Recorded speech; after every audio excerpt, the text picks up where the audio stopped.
बोला मॅम. हा आपण गळा का लहान इतका घेतला आहे? कारण का पुढचा गळा काही कस्टमरला आवडत नाही. छोटा गळा घेतला की तो मोठा करता येतो. आधीच जर मोठा झाला तर कसं आपण छोटा करणार. म्हणून आपण सुरुवातीला कटिंग करताना लहानच गळा कटिंग करायचा. कारण का ज्या वेळेस आपण पायपिंग करणार ना, पूर्ण ब्लाऊज तयार झाल्यावर आपण पायपिंग करतो, बरोबर आहे ना. मग पायपिंग करताना समोरचा गळा आणि आपण शिवलेला गळा तो मापायचा आणि जो एक्स्ट्रा मोठा असेल तो कट करायचा. म्हणजे मोठा होण्याचा प्रश्नच येत नाही. ओके. आणि जो हे जास्त अंतर घेतले ते कशासाठी? हा जो आपण अंतर सोडलाय इथून इथे, तर हा टक्ससाठी सोडलाय. हा फक्त कटोरीलाच येणार.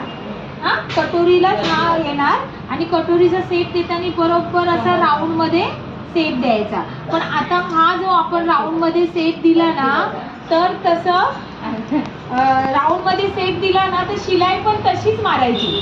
तुम्ही काय करता, जसा कपडा धरलाय तशी सरळ सरळ मारता, मग ती कटोरी बसत नाही. बरोबर आपण आपला असा हात जसं फिरवत फिरवत फिरवत फिरवत फिरवत जायचा, बरोबर कटोरीचा शेप येतो.